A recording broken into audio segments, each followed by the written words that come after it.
कामधेनु गैया थी। तो विश्वामित्र ने वशिष्ठ ऋषि से कहा कि महाराज हमारी सेना को थोड़ा जलपान की व्यवस्था करा दीजिए, लेकिन हमारी सेना बहुत बड़ी है, अगर व्यवस्था हो तो बताएं, हम रुके, नहीं तो आगे बढ़े। तो उन्होंने कहा कि बस महाराज रुकिए, सब व्यवस्था हो जाएगी। और वशिष्ठ जी ने अपने कामधेनु से बोला, कामधेनु इनकी उत्तम व्यवस्था हो। तो वशिष्ठ जी ने विश्वामित्र जी से कहा, महाराज एक रात के लिए आप हमारे यहाँ ठहरे। तो कहा कि अरे आप ब्राह्मण ठहरे और हम राजा चक्रवर्ती सम्राट हैं और आप हमारी व्यवस्था कहाँ कर पाएंगे। कहा महाराज आपकी जब व्यवस्था नहीं होगी तो कहना, कहे कि हम आपकी उचित व्यवस्था करेंगे, जो राजोचित व्यवस्था होती है वैसी व्यवस्था हम करेंगे, आप चिंता न करें। तो कामधेनु से कहा कि कामधेनु सबको जलपान की व्यवस्था कर दो। उत्तम जलपान की व्यवस्था कुछ ही समय में हो गई और राजा के लिए कहा कि उचित जलपान और पूरी सेना के लिए भोजन की व्यवस्था करो। और राजा रुके, सबको भोजन करा दिया कामधेनु ने। तो विश्वामित्र को बड़ा आश्चर्य हुआ। उन्होंने कहा कि महाराज ये गाय हमको दे दीजिए, जिसको हम घर ले जाएंगे। तो वशिष्ठ जी ने कहा कि नहीं, ये गाय हम नहीं दे सकते। कहा नहीं देंगे तो आप हमको जानते हैं, विश्वामित्र हैं, हम इसको जबरदस्ती हर करके ले जाएंगे। जब जबरदस्ती की बात करें तो वशिष्ठ ऋषि ने कहा कि कामधेनु जल की सेना को देख लो। अब जैसे लोग आगे बढ़ते, कामधेनु जैसे ही गर्दन ऊपर करती लोग गायब हो जाते हैं, पूरी सेना समाप्त हो गई। अब वो वशिष्ठ विश्वामित्र जी को क्रोध हुआ और विश्वामित्र अपने अस्त्र को उठा लिए। जब विश्वामित्र अस्त्र उठा लिए तो वशिष्ठ जी एक ब्रह्मदंड गाड़ करके बैठ गए। ब्रह्मदंड पलाश का दंड होता है और गायत्री से जप करके सिद्ध किया जाता है। और ब्रह्मदंड को गाड़ करके अब वशिष्ठ जी तपस्या में अपने बैठ गए, आंख बंद कर लिए।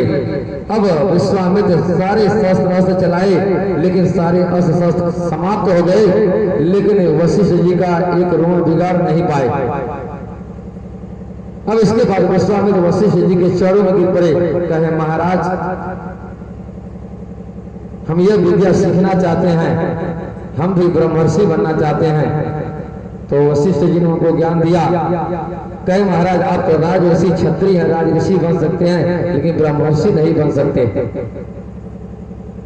अब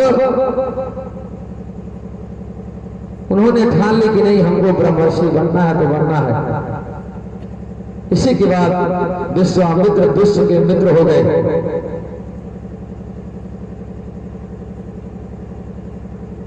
अब विश्वामित्र जी ठान ली और गायत्री को प्रसन्न कर लिया और नूतन सृष्टि के रचयिता कहे जाने लगे।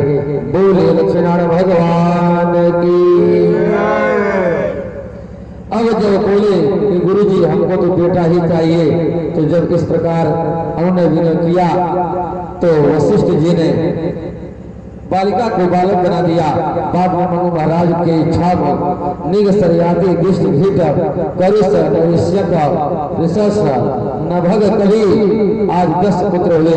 इन 10 पुत्रों से ही सूर्यवंश का विस्तार हुआ। इनमें सरयाती नाम के जो पुत्र थे उनकी एक बेटी हुई, उनकी बेटी का नाम सुकन्या था। फिर राजा सरयाती हुए इक्ष्वाकु वंश में, कि उनकी कन्या का नाम सरयाती की कन्या का नाम सुकन्या। उस सुकन्या से धोखे से अनजाने में च्यवन मुनि की आंख को छोड़ दिया। कहते कि एक बार जब च्यवन ऋषि तपस्या कर रहे थे तो उनका पूरा शरीर बादी हो गया था, आंख से सिर्फ रोशनी दिखाई दे रही थी, रोशनी ज्वाला निकल रही थी और पूरा शरीर बाबी बन गया। और सुकन्या अपने सखियों के साथ नदी स्नान करने गई, जंगल में नदी क्रीड़ा करने गई। उसी समय उन्होंने देखा कि पूरी शरीर बाबी बनी है मनुष्य की आकृति की और उसमें दोनों आंखों से रोशनी निकल रही है। तो सुकन्या ने उनकी आंखों में लकड़ी डाल दिया, दोनों आंख उनकी फूट गई। च्यवन ऋषि की दोनों आंख फूट गई। अब कहते हैं जो राजा सरयाती था कहा कि तुमने अपराध किया है। कहा पिताजी हमने जान करके नहीं किया। कह नहीं तुमने अपराध किया है इसलिए तुम्हारी शादी अब इसी च्यवन ऋषि से कर दी जाएगी। अब राजा सरियाती ने सुकन्या की शादी च्यवन ऋषि से करा दिया। अब बाद में चरमुनि ने अश्विनी कुमारों के प्रभाव में न यौवन को प्राप्त कर लिया। कहते हैं कि जब सुकन्या से च्यवन ऋषि की शादी हुई तो उस समय च्यवन ऋषि बहुत बूढ़े थे। एक दिन राजा सरियाती सुकन्या से अपनी बेटी से मिलने आया कि जरा देखिए बेटी का क्या हालचाल है। कहते हैं कि जब राजा सरियाती आया तो उसको क्रोध आ गया कि अश्विनी कुमारों के संबंध से अब च्यवन ऋषि यौवन अवस्था को प्राप्त कर लिए। जो बूढ़ लगते थे वो जुआ हो गए। अब कहते हैं लेकिन च्यवन ऋषि के जो नेत्र चले गए थे उसको कैसे ठीक किया। तो कहते हैं कि शिव भागवत में है कि जो भगवान शिव को धनिया का रस चढ़ाता है उसकी आंख की ज्योति ठीक हो जाती है। क्योंकि च्यवन ऋषि ने शिव जी को धनिया का रस चढ़ा करके अपनी आंख की रोशनी को ठीक किया था। कहते हैं कि अब च्यवन ऋषि की आंख भी सही हो गई और सुकन्या उनके साथ रहने लगी। जब राजा सरियाती आया तो देख करके क्रोधित हो गया। कहा अरे तुम्हारी शादी तो एक वृद्ध च्यवन ऋषि के साथ हुई थी और जो पुरुष कौन तुम्हारे साथ है। तुमने तो हमारे कुल में कलंक लगा दिया। अब सुकन्या हाथ जोड़ के रोने लगी। कही पिताजी अरे वही आपके जामाता से च्यवन ऋषि ही हैं। हमने आपके कुल में कोई कलंक नहीं लगाया है। कहे ये अश्विनी कुमारों के संबंध में आने से ये रूप यौवन संपन्न हो गए हैं। अब उसी सरियाती के वंश में महाराज रेवती हुए। इनके 100 पुत्रों में सबसे बड़ा ककुदमी था जिसकी उसकी बेटी थी रेवती। इन्हीं रेवती का विवाह बलराम जी के साथ संपन्न हुआ। सुखदेव जी कहते हैं कि परीक्षित मनु महाराज के जो दूसरे बेटा थे उनका नाम नभग। आगे उनके बेटा नाभाग हुए और नाभाग के बेटा हुए परम भागवत श्री अम्बरीश जी।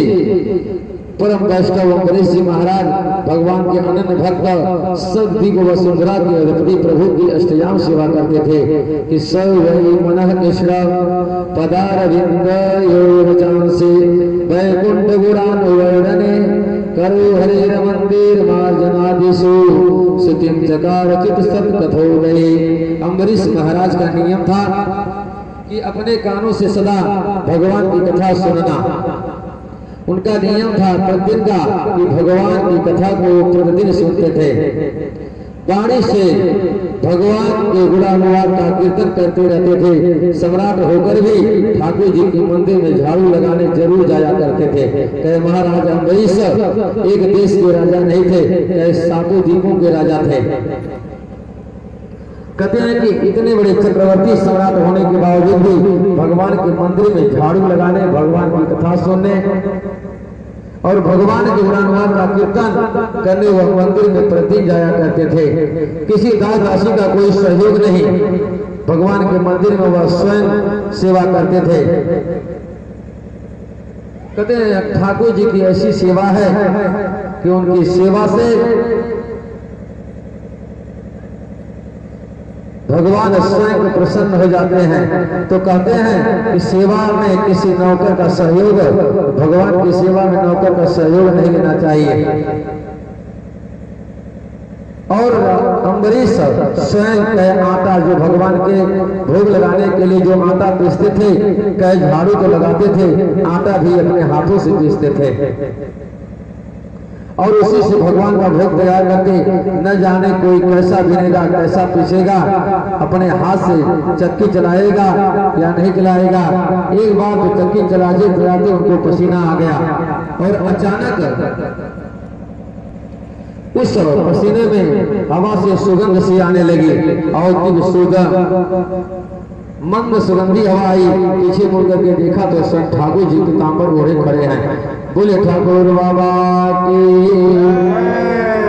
कहते उनका भाव इतना पवित्र था कि जब पीछे मुड़ करके देखा, आटा पीस रहे थे सुगंध आई, तो ठाकुर जी उनके पीछे खड़े हैं। जब ठाकुर जी पीछे खड़े हैं तो जा करके उनको गले से लगा लिया।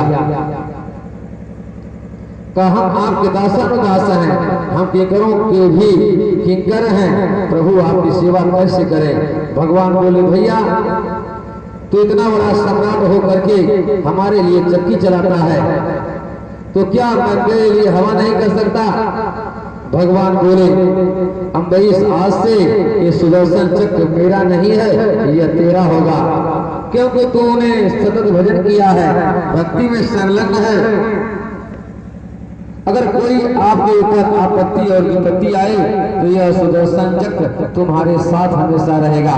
तो भगवान की भक्ति से इतना प्रसन्न हो गए कि भगवान ने अपना अस्त्र सुदर्शन चक्र ही राजा अम्बरीश को दे दिया। और भक्त जब अपना सर्वस्व भगवान को निवेदन कर देता है तो कहते हैं कि भगवान कभी उसको कमी नहीं करने देते। कहते हैं जब तक आपके मन में शंका होगी कि हम अपने लिए कुछ बचा के रखें नहीं तो आगे भविष्य में क्या होगा, कभी कोई आपत्ति विपत्ति होगी तो कैसे पार होगा। तो कहते हैं कि अगर आप विपत्ति के लिए बचा के रखेंगे तो विपत्ति आएगी, अगर भगवान के दान के लिए अगर बचा के रखेंगे तो विपत्ति आएगी ही नहीं। अगर भगवान को आपने सर्वस्व अर्पण कर दिया, अपने लिए कुछ नहीं रखा, तो कहते हैं जो भगवान की चिंता करता है भगवान उसकी चिंता करते हैं। कहते हैं अम्बरीश ने अपना सब कुछ लुटा दिया तो भगवान उनको पंखा झलने के लिए पीछे खड़े हो गए और अपने उनकी रक्षा के लिए सुदर्शन चक्र दे दिया। कहते हैं कि जब भक्त भगवान को सब कुछ निवेदित कर देता है तो भगवान सारी जिम्मेदारी अपने हाथों में ले लेते हैं। कहते कि योगम क्षेमम वहां में हम कई प्रभु की प्रतिज्ञा है। एक बार अम्बरीश महाराज ने एकादशी का निर्जल व्रत किया, व्रत तो सफल हुआ, पर द्वादशी में जब व्रत प्रायण करने लगे तो उसी क्षण महात्मा दुर्वासा मुनि आ गए। कहे महाराज अम्बरीश एकादशी का व्रत किया और दूसरे दिन द्वादशी थी, उसका पारायण करना था। कल जब पारायण की तैयारी कर रहे थे उसी क्षण महात्मा दुर्वासा मुनि आ गए। अम्बरीश ने कहा आइए महाराज प्रसन्न पाइए, प्रसाद पाइए। दुर्वासा बोले अवश्य पाएंगे, पर इस समय संध्या वंदन करने जा रहे हैं, लौट कर फिर आते हैं। यूं कहकर चले गए। अब अम्बरीश महाराज दुविधा में पड़ गए, क्योंकि तिथि क्षय है, तिथि निकल रही है। लेकिन ब्राह्मण से पूछा क्या करें महाराज। अब ब्राह्मणों ने कहा भगवान का चरणामृत पी लें, बद भी खुल जाएगा और ब्राह्मण का सम्मान भी रह जाएगा। तो भगवान का चरणामृत पीकर बद खोल लिया, पर दुर्वासा जी को पता चल गया। अब जब दुर्वासा ऋषि आए तो कहा अम्बरीश जब हम आए तो तुमने कहा महाराज प्रसाद पालो, तो हमने कहा जा रहे हैं संध्या करके आएंगे।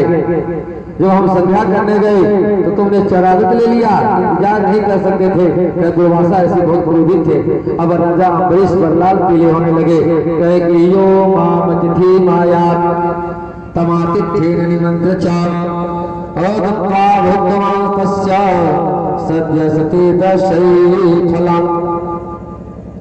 मेरे जैसा ब्राह्मण को निमंत्रित करके पहले ही तो पारायण करके बैठ गया, अभी इसका फल चखाता हूं। क्रोध में भरे दुर्वासा ने जटा उखाड़ करके पटक दी, जिससे एक भयंकर विद्या पैदा हो गई। विकराल को फाड़ करके राजा को खाने के लिए दौड़ी। राजा तो हाथ जोड़कर खड़े हो गए। भगवान के सुदर्शन चक्र ने सावधान होकर तुरंत कृत्या को भस्म कर दिया और दुर्वासा मुनि के पीछे पड़ गए। जो भगवान का अमोघ चक्र देखा कि दुर्वासा को भागते भागते रास्ता नहीं मिला। अब आगे आगे दुर्वासा जी और पीछे पीछे सुदर्शन चक्र। तो ब्रह्मा जी के शरण में दुर्वासा ऋषि आएगा, प्रभु इस सुदर्शन चक्र से हमारी रक्षा करें। सुदर्शन चक्र का नाम सुनते ही ब्रह्मा जी घबरा गए। कहा दुर्वासा को भगा दिया। भगवान शंभु के शरण में गए। कहा हे भोलेनाथ मैं तो आपका बच्चा हूँ, मेरे इस सुदर्शन चक्र से रक्षा करो। भोलेनाथ ने कहा तुम्हें वो शरण जाही, जिसका सुदर्शन है उन्हीं के शरण में जाओ। यह सुदर्शन हमारा नहीं है कि यह भगवान कन्हैया ने दिया है, विष्णु जी ने दिया है, अब उनकी शरण में जाओ। तब आकर दुर्वासा जी भगवान नारायण के चरणों में गिर गए। कहा कि हे प्रभु ये सुदर्शन आपका अमोघ अस्त्र है और आप अनन्य ब्राह्मण भक्त हैं, अपने सुदर्शन से मुझ ब्राह्मण की आप ही रक्षा करो। भगवान बोले मुझे भी स्वतंत्र न समझिए, मैं भी पराधीन हूं। दुर्वासा के होश उड़ गए, तो आज नारायण कह रहे हैं कि मैं पराधीन हूँ, भगवान अपना पारतंत्र स्वीकार कर लेते हैं। रामचरितमानस में तो नारद जी ने खूब आरोप लगाया है, कहे परम स्वतंत्र न सिर पर कोई। कहे नारद जी भगवान को आरोप लगाए हैं, कहे कि परम स्वतंत्र सिर पर न कोई। कहे आपके सिर पर कोई भार नहीं, आप तो परम स्वतंत्र हैं। पर भगवान भी नारद जी की इच्छा को रखने के लिए भगवान भी अपने स्वतंत्रता को स्वीकार किया, लेकिन नारद जी को समझाते हुए कहा नारद जी आप समझ रहे हैं हम स्वतंत्र हैं, लेकिन हम भी भक्तों से स्वतंत्र हैं। कहे भगत की बस में है भगवान, कहे भक्ति ऐसी है कि भगवान भक्तों में बस में हो जाते हैं, भक्त के पीछे पीछे भगवान दौड़ते हैं। कहते कि अहम भक्त पराधीनो यह स्वतंत्र इव द्विजा साध भगस्त हृदयो भक्ते भक्त जन प्रिया। दुर्वासा जी मैं अपने अम्बरीश जैसे भक्तों से सर्वथा अधीन रहता हूँ। वसी कुर्वन्ति माम भक्त्या सतस्त्रिय सरपति यथा, का जैसे पति व्रता स्त्री पति परायण होकर अपनी सेवा के बल पर पति को अपने अधीन कर लेती है, ऐसे ही इन भक्तों ने मेरे परायण होकर मुझे अपने वश में कर लिया है। जो अपना सर्वस्व त्याग कर मेरी शरण में आ जाए, मैं उन भक्तों को मैं कैसे त्याग सकता हूँ। जब आप अम्बरीश को लाल पीला हो रहे थे, जब कृत्या को पैदा किया तब आप नहीं सोचे, और जब आपके ऊपर आफत पड़ गई तो कहते हैं कि हम ब्राह्मण हैं। अब उन भक्तों को मैं कैसे त्याग सकता हूँ।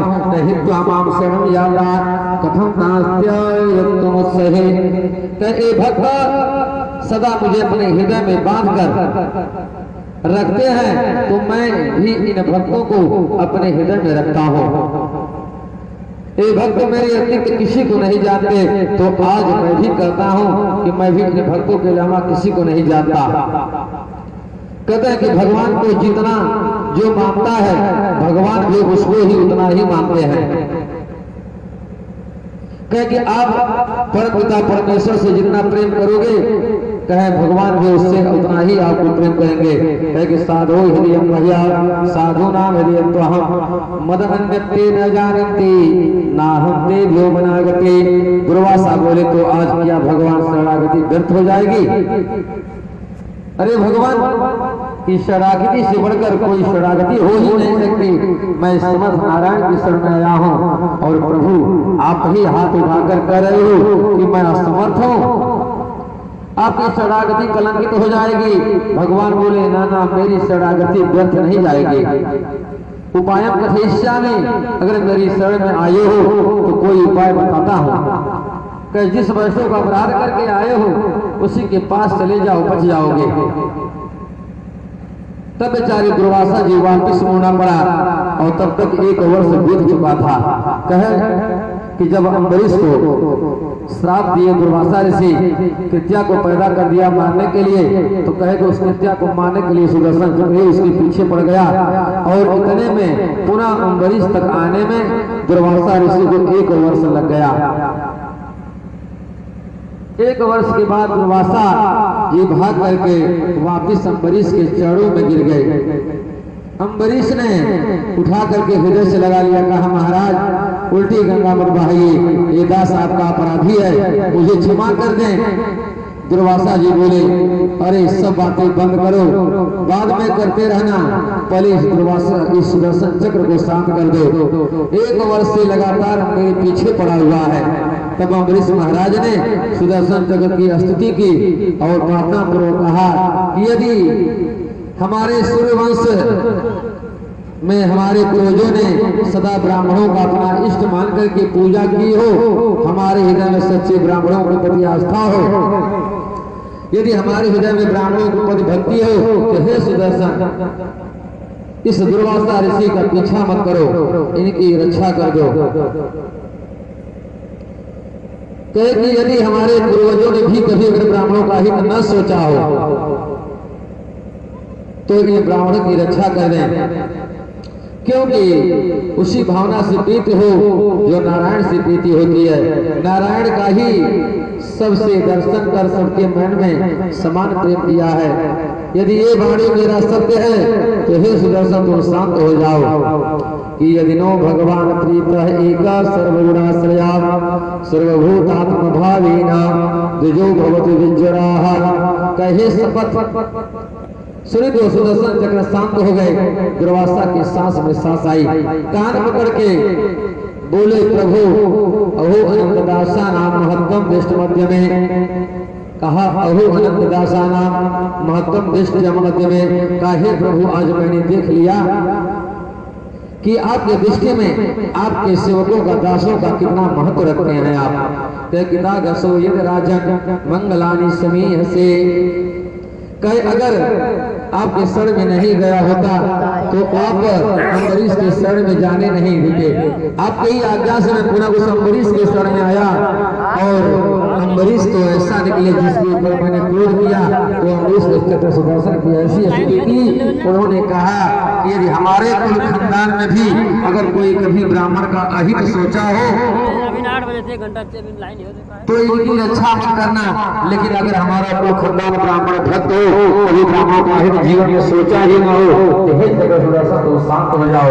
तो यह जीवन मैंने पहली बार देखा।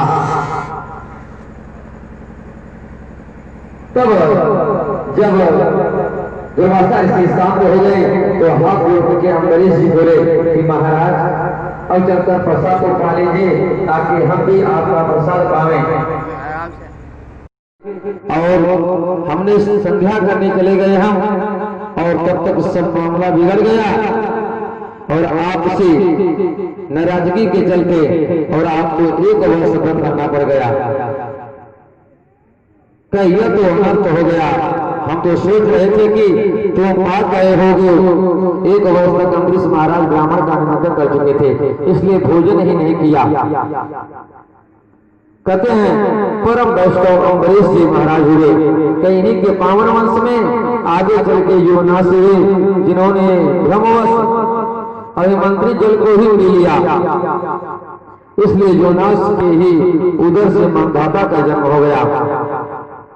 मानधाता के सत्यवत इनके वंश में हरिश्चंद्र हुए। हरिश्चंद्र के रोहित से बाहु के सगर नाम के पुत्र हुए। राजा सगर के 60,000 पुत्र हुए। अश्वमेध यज्ञ का घोड़ा ने चुरा करके भगवान कपिल देव मुनि के आश्रम में बांध दिया। तो सगर के पुत्रों ने कपिल भगवान को ही जो समझ लिया। अब शब्द बोलने लगे कि ए समाजी हर्ष चौरा आस्ते मिलित लोचना। क्या इस पाखंडी को देखो, यह महाराज के घोड़े को ले करके बांध दिया है। और उस समय जब हम लोग खोजते हुए जो यहाँ पहुंचे तो यह अपनी बहाना बना करके आंख मूंदे बैठा है। कपिल भगवान के नेत्र खुल गए और सगर के 60,000 पुत्र जल करके राख हो गए। अब सगर ने सोचा अब कैसे उद्धार होगा, तो कपिल भगवान ने ही उपाय बताया कि माता गंगा के जल से स्पर्श हो जाएगा तो आपके 60,000 पुत्रों का उद्धार हो जाएगा। तब सगर पुत्र असमंजस पुत्र अंशुमान को दिलीप और दिलीप पुत्र भगीरथ, इन सब ने क्रम से तपस्या की। गंगा जी को लाने के लिए 1-2 को ही तपस्या नहीं चले। कहते हैं सगर के पुत्र असमंजस ने तपस्या किया, असमंजस के पुत्र अंशुमान, अंशुमान के पुत्र दिलीप और दिलीप के पुत्र भगीरथ, कहते हैं सबों ने क्रम से तपस्या किया। इन सबने तपस्या से तब भगीरथी को तब से गंगा मैया प्रकट हो गई। भगवान शंकर ने जटाओं के बीच गंगा जी को स्थान दिया। कहते हैं कि जब गंगा जी को लाने के लिए महाराज भगीरथ तप करके गंगा जी लाने के लिए तैयार हो तो विष्णु भगवान बोले कि हम तो गंगा जी को आपके साथ भेज देंगे, सगर के 7,000 पुत्रों का तो उद्धार हो जाएगा, लेकिन गंगा को वहां पर संभालेगा कौन? जब गंगा जी को यह पता चला कि हमको मृत्यु लोक में जाना है, अब गंगा जी कुपित हो गई। कहा कि अगर मैं मृत्यु लोक में गई तो पूरा मृत्यु लोक ही बहा देंगे। तो विष्णु भगवान बोले कि भगीरथ इन गंगा को संभालने के लिए शंकर जी को प्रसन्न करो।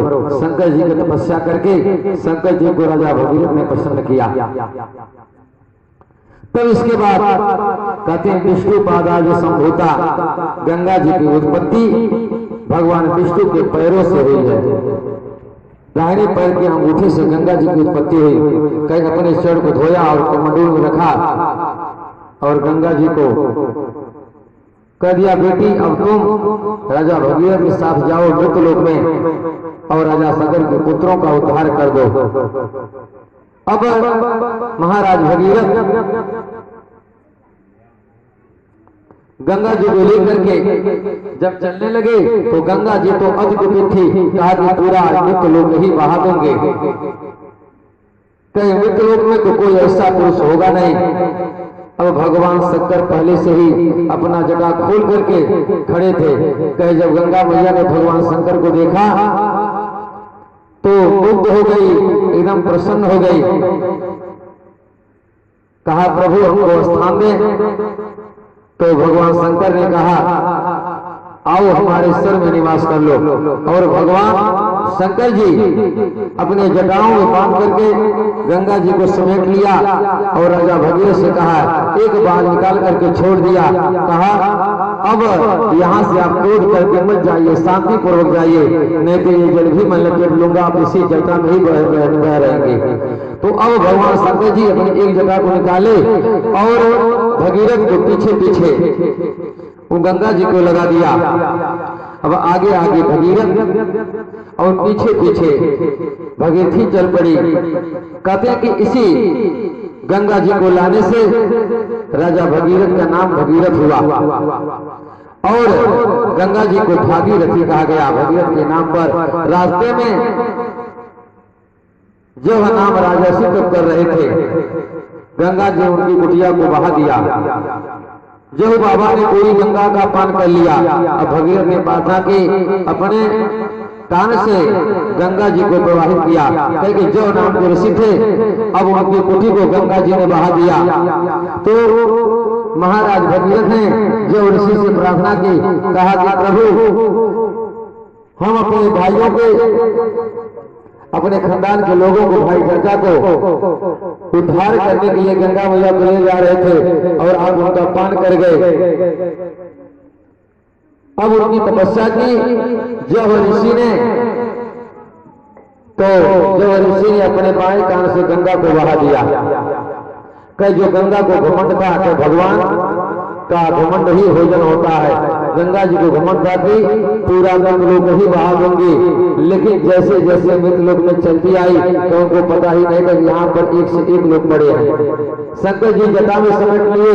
जब वहां से किसी तरह से निकली तो जय ऋषि को आश्रम को बहा दिया, तो जय ऋषि उनको आचमन कर गए।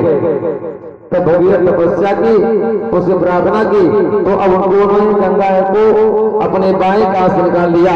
तो जय ऋषि के नाम से तब वहीं से गंगा का नाम जन्मपुत्री पड़ा, जानवी योग गंगा कहने लगे। अंत में जहां सगर पुत्रों को भस्म पड़ी थी, वहां जाकर गंगा मैया ने जैसे ही अपने पावन जल का स्पर्श किया कि यह जल स्पर्श मात्रेण ब्रह्म दंड हतापि सगरात्मजादिवं जगमो केवलम देह भस्मधि सभी सगर पुत्रों का उद्धार हो गया। शुक्राचार्य जी कहते हैं कि परीक्षित इन्हीं भगीरथ के वंश में राजा ऋतुपर्ण हुए।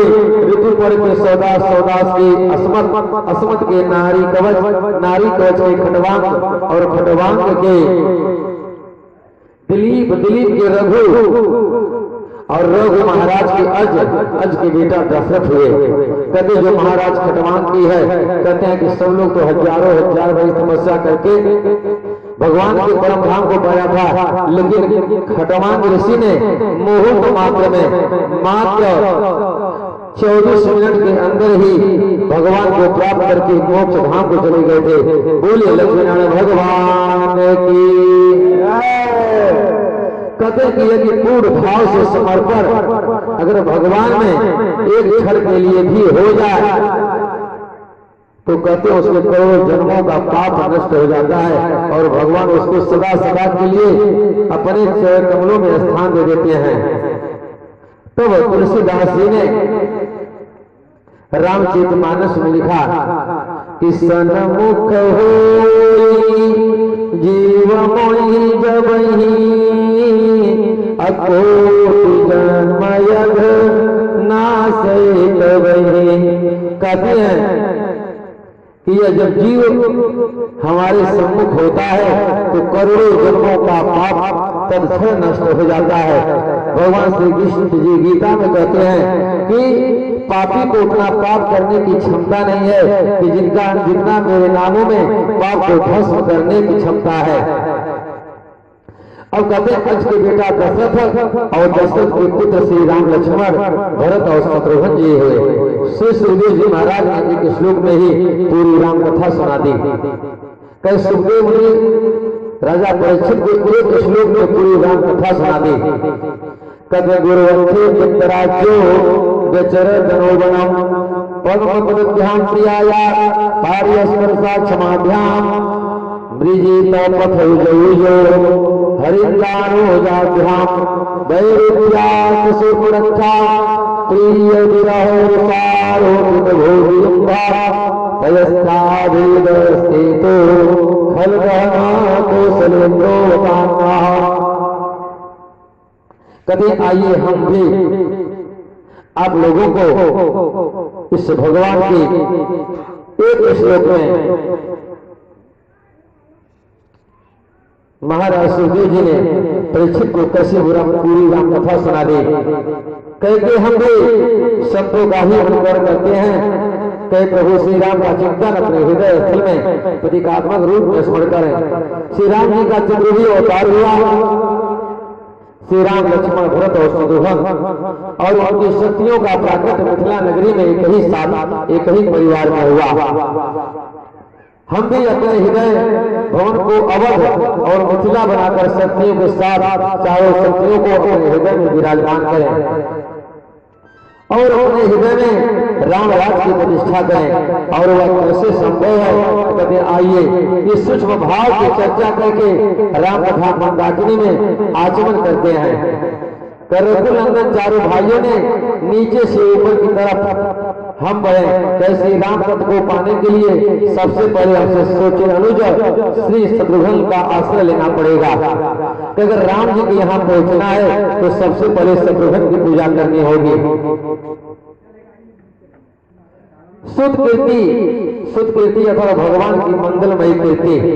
कहते अगर भगवान तक पहुंचना है तो शत्रुघ्न तक पहुंचना है। अगर शत्रुघ्न के यहाँ पहुंचना है तो सुत कीर्ति माने शत्रुघ्न की पत्नी सुत कीर्ति थी।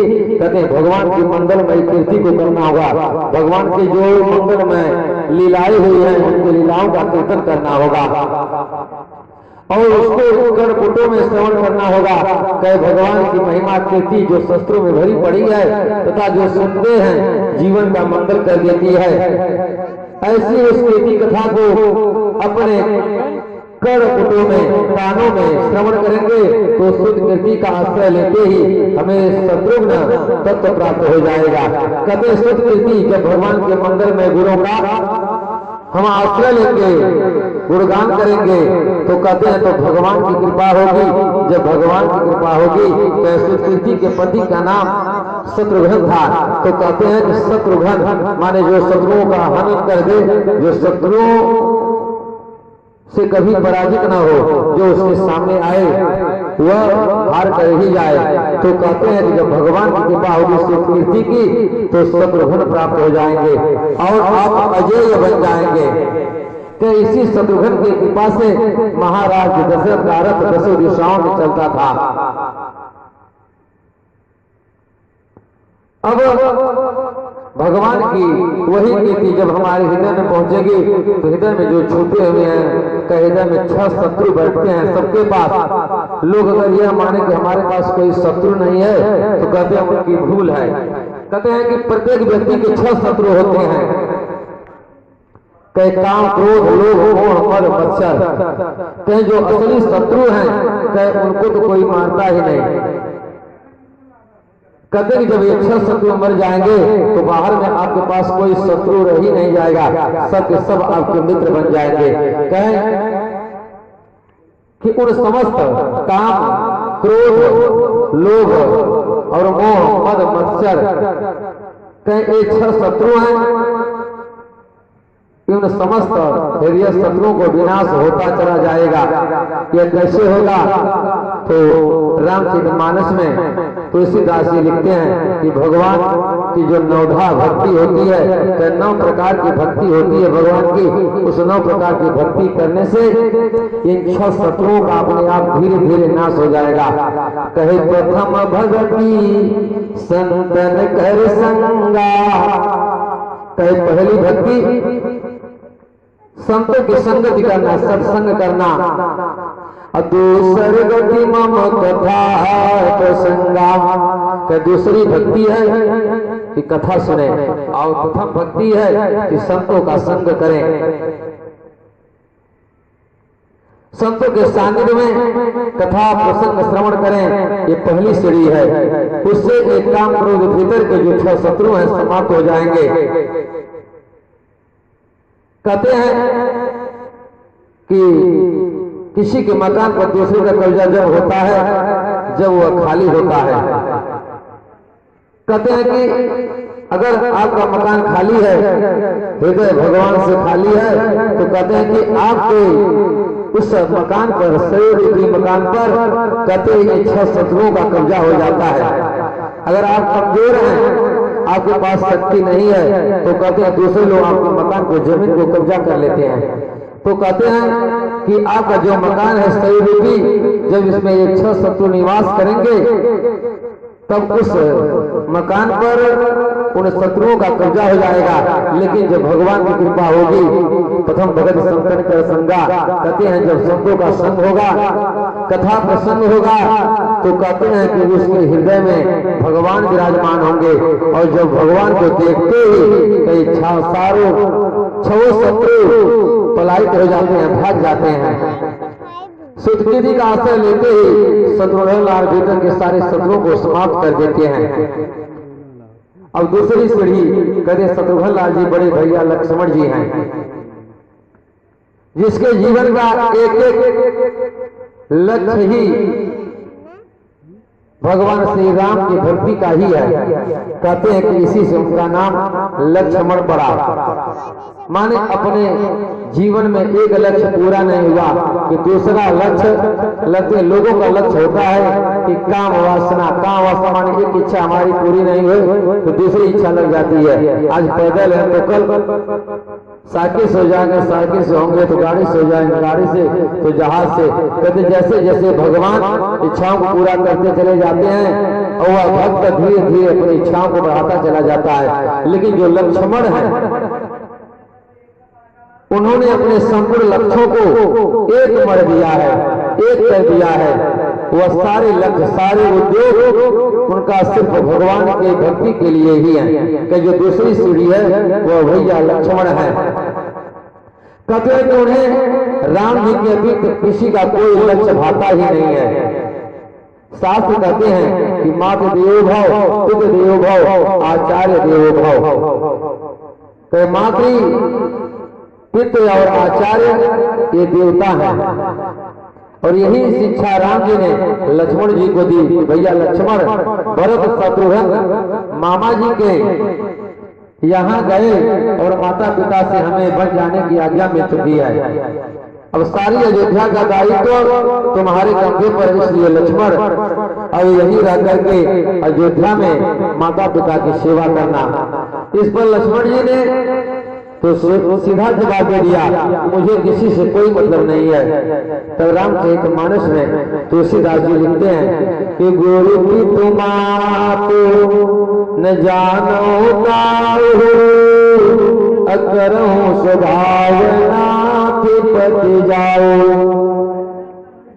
कहते हैं कि गुरु पिता और माता मैं किसी को नहीं जानता हूँ, कि हमारे माता पिता गुरु तो भगवान प्रभु श्री राम ही है, सब कुछ आप ही है। मैं बस करूं स्वभाव नाथ पति जाऊं, मैं अपने एक पतिनाथ भगवान श्री राम को ही जानता हूँ। मैं आपके साथ ही चलूंगा, मैं घर नहीं जाऊंगा। अब तुलना करें कि तीनों का नाम ले लिया। कहते हैं कि माद देव भव, देव भव, आचार्य देव भव, लेकिन लक्ष्मण जी कह रहे हैं कि गुरु को तुम मादो मैं जानो का हूँ, मैं गुरु को तुम मादा मैं किसी को नहीं जानता। कहते अरे भाई जब माता पिता गुरु को नहीं जानते तो फिर संसार में किसे मानते हो? तो लक्ष्मण जी बोले संसार के जितने नाते हैं उन समस्त नातों में मैंने आपको ही देखा है। क्या कहे प्रभु इन माता पिता भाई बंधु के चक्कर में हमें मत फंसाओ, क्योंकि जितने भी नाते रिश्तेदार संबंध हैं कहे सभी संबंधों में जब मैं अपनी दिव्य दृष्टि लगाई तो सभी संबंधों में मैंने आपको ही देखा कि मोरे सबही एक तुम स्वामी अधीन बंधु जामी। जब मेरे द्वारा सबको देखा गया तो कहते हैं कि सबके हृदय में वही भगवान को दिखाई दे रहे थे कि माता रामो मत पिता रामचंद्र, कहे मेरी माता भगवान राम है, मत पिता रामचंद्र, कहे मेरे पिता भी भगवान रामचंद्र हैं। कि स्वामी रामो मत सखा रामचंद्र, कहते मेरे स्वामी भी भगवान श्री राम है और मेरे सखा भी भगवान राम है। सर्वस्व में रामचंद्रो दयालु नानिम जाने नहीं जाने न जाने, मैं सब कुछ हमारे भगवान श्री राम ही है, मैं किसी को जानता ही नहीं। अब भगवान बोले तो सही कह रहे हो, क्योंकि रोज सभी लोग मुझे प्रणाम करते समय यही कहते हैं कि तुम्हें हो माता चरिता तुम्हें वह, तुम ही माता हो तुम ही पिता हो, केवल यही कहते हैं तुम कहां से आए कहां जा रहे हो, कहिए कभी कोई नहीं पूछता। तब तो लक्ष्मण बोले कि हे दीनबंधु क्या तुमसे कोई झूठ भी कर सकता है? क्या मैं झूठ कर रहा हूं? मैं अपने केवल तीन वाणी से कह रहा हूं, हृदय से कह रहा हूं कि मुझसे ज्यादा आप समझ रहे होंगे, क्योंकि आप तो अंतर्यामी हैं, सबके हृदय में निवास करते हैं। तो अच्छा कोई बात नहीं, माता जी से आज्ञा लो और चलो हमारे साथ। जब ऐसा ही लक्ष्य जब हमारे जीवन में सुदृढ़ हो जाएगा, कहते जब भगवान श्री राम ने कहा कि माता पिता बड़े होते हैं, गुरु बड़े होते हैं, सब कुछ कहे कि तैत्तिरीय उपनिषद का है यह जो सूत्र है कि माता देवो भव पितृ देवो भव आचार्य देवो भव, यह तैत्तिरीय उपनिषद में लिखा गया है। कहते भगवान ने तैत्तिरीय उपनिषद का प्रमाण दिया कि लक्ष्मण ये लोग देवता के समान होते हैं। तो कहते हैं लक्ष्मण माने एक लक्ष्य हो, दूसरा कोई लक्ष्य नहीं है। चाहे पिता नहीं भाई नहीं भगवान अगर भी समझाने आ जाए तो भी अपना लक्ष्य न बदले। तो कहते हैं कि यह दूसरा लक्ष्य जो वह लक्ष्मण है, पहला लक्ष्य स्तुति करती है भगवान के मंगलमय गुणों का सुनना, उनका मंगल करना। तो कहते हैं शत्रुघ्न आप अपने आप शत्रु हंता हो जाएंगे, आप पर कोई शक्ति काम नहीं करेगी, इसलिए कहते हैं कि शत्रुघ्न को प्राप्त करो, लक्ष्मण को प्राप्त करो। ये अगर प्राप्त हो गए तो आपके जो भी काम है सब कुछ पूरा हो जाएगा। अब भगवान श्री राम ने कहा कि अब माता से आज्ञा ले लो, तुम हमारे साथ चलो, भगवान ये हमारे सर्व जीवन धर्म बन जाए तो समझ लो कि हमारे जीवन में श्री लखन लाल जी प्रकट हो गए। और लक्ष्मण जी अकेले थोड़े आएंगे, कहे उनकी शक्ति उर्मिला देवी भी प्रकट होंगी। कहे अब उर्मिला कौन है? लक्ष्मण को तो समझ लिया कि एक लक्ष्य हो। सुकृति को आपने समझ लिया कि भगवान की मंगलमय कृति हो, और शत्रुघ्न को आपने समझ लिया कि जब सुकृति होगी भगवान के मंगल होगा, जब वर्णन होगा, कीर्तन होगा, तो आप शत्रुघ्न बन जाएंगे। तो शत्रुघ्न, सुकृति और लक्ष्मण को जो जान लिया, अब कहते हैं जब लखन लाल आपके हृदय में प्रकट होंगे, लक्ष्य एक होगा, तो उर्मिला देवी भी आएंगे। कहते हैं जो लक्ष्मण जी की तरह सुदृढ़ और सुनिश्चित एक हो जाएगा, तो हमारे हृदय में प्रभु से मिलने की उत्कंठा का उदय होना प्रारंभ हो जाएगा। यही समझ लो कि उर्मिला प्रकट हो गई। कहते जब भक्ति इतनी प्रकट हो जाए कि सब कुछ अपना काम करते करते आप अमर, चाहे आप गाड़ी घोड़ा चला रहे हो, चाहे भगवान का कीर्तन कर रहे हो, चाहे अपना हल जोतना क्यों रहे हो, चाहे आप गा दे रहे हो, क्योंकि गोपिया जब दही बेचने जाती थी तो दही बेचना तो उनका बहाना था। भगवान कन्हैया से वे मिलने के लिए दही के बहाने घर से निकल जाया करते थे। और कहते हैं कि दही बेचते बेचते लोग कहते हैं जब दही बेचने वाली आती है तो कहती है कि क्यों दही ले हो, तो कहते हैं कोई दही लेकर ना करके कहते हैं कि क्यों गोपाल ले हो, कहते हैं कि कोई गोपाल लेगा, तो कहते हैं कि गोपाल नहीं, कहे उनके नाम में मन में तो गोपाल ही बसते हैं। तो इसलिए दही भूल जाती थी और यह घूम घूम को बेचती थी, कहती थी कि कोई गोपाल लेगा, कोई गोपाल लेगा। तो कहते हैं कि जब ऐसी भक्ति प्रकट हो जाए कि सब अपना काम करते हुए भगवान के मिलने की ही उत्कंठा बढ़ जाए, तो समझ लेना कोशिश में उर्मिला प्रकट हो गई। उर्मिला मैया भगवान की है आरती, पापियों को पाप से हटारती,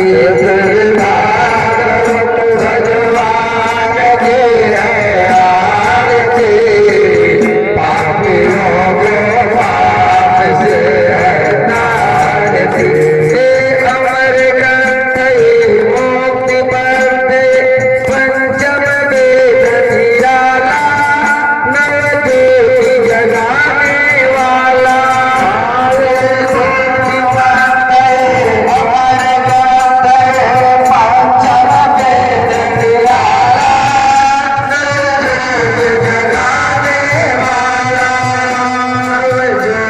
जगाने वाला,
श्री मधुसूदन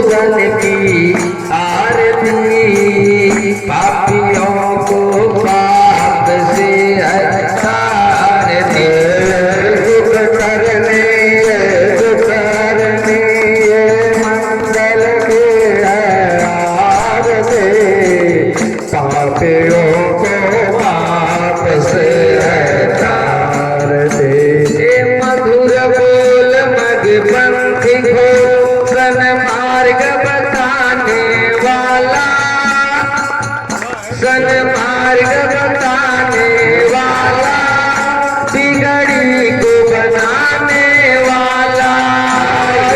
मधुर सन्मार्ग बताने वाला, बिगड़ी को बनाने वाला, बिगड़ी को बनाने वाला, बिगड़े को बनाने वाला। श्री राम ही घनश्याम ही प्रभु के महिमा की आरती, पापियों को पाप से हटारती। श्याम है उनके राम के आरती, पापियों को पाप से हटारती। श्री भागवत भगवान की है आरती, आरती, पापियों को पाप से हटारती। श्री भागवत भगवान की है आरती, आरती, पापियों को पाप से हटारती। कर्पूरी गौरम कलावतारम संसारसारम भुजगेन्द्रहारम सदा वसन्तं हृदयारविन्दे भवानी सहितं नमामि। त्वमेव माता पिता त्वमेव त्वमेव बन्धुः सखा त्वमेव, त्वमेव विद्या द्रविणं त्वमेव, त्वमेव सर्वं मम देव देव। हरे राम राम राम हरे हरे, हरे राम राम हरे हरे, हरे राम राम राम हरे हरे, हरे राम कृष्ण कृष्ण हरे हरे, हरे राम राम हरे हरे, हरे कृष्ण कृष्ण कृष्ण हरे हरे। हम लोग प्रेम से 1 मिनट के लिए हाथ ऊपर करके आरती करेगा और कीर्तन करिएगा। हरे राम राम राम हरे हरे, हरे कृष्ण कृष्ण कृष्ण हरे हरे, हरे राम हरे हरे, हरे कृष्ण कृष्ण कृष्ण हरे हरे, हरे राम राम हरे हरे, हरे कृष्ण कृष्ण कृष्ण हरे हरे, हरे राम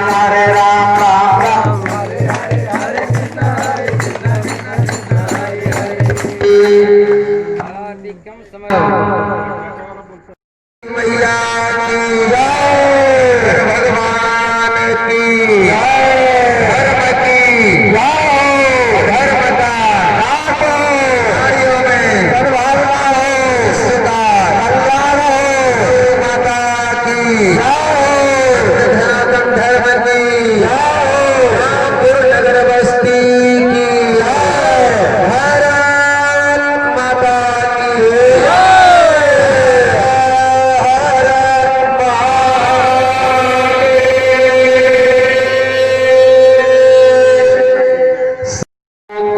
पाप से हटारती,